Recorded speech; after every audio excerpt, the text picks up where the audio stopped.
Asimov's Cascade is a fictional concept. It means that if you create a copy of a copy, the quality of the copy will deteriorate each time. The concept is named after Isaac Asimov, the famous science fiction writer who wrote extensively about robots and their awareness. Example: the concept appeared in the second episode of the fifth season of the animated series, Rick and Morty. The plot is simple: Rick creates the Smith family's tricksters, who also begin to create tricksters, which leads to chaos.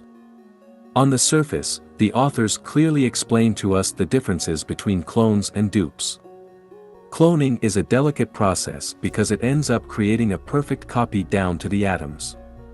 Creating a hoax is easier because all Rick has to do is create a convincing copy of himself. He's like a photocopier making a photocopy.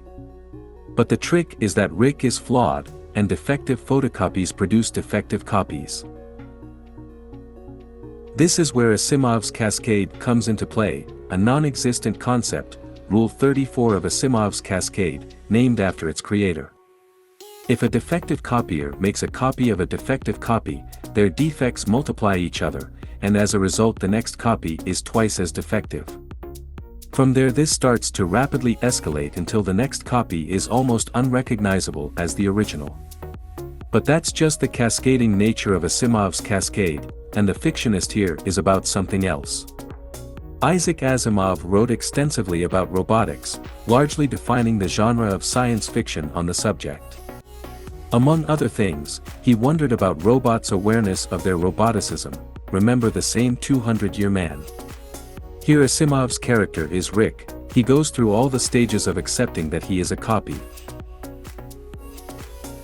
It begins with the phrase, "I wouldn't lie to you, Morty, though it would be a lie." Rick notices that he has led himself into the simplest dead-end paradox, as he realizes that he is too smart to be in this situation, and realizes that something is wrong with him. Next comes the denial. Remember that joke about the barcode on Rick's buttock, after which he says he's definitely not a copy. What follows is literally shown by the battle of the two Ricks, who in parallel try to convince themselves that they are not copies. The depression escalates into an endless battle with himself. And acceptance is obviously shown as the Smiths pee in the ocean, trying to get everything done before they die. Next comes a new stage of Rick and Morty authorship, which we'll call, screw it. The crowds of Reeks, who have already realized they're phonies, embark on a massive fight just to get this whole story over with quickly.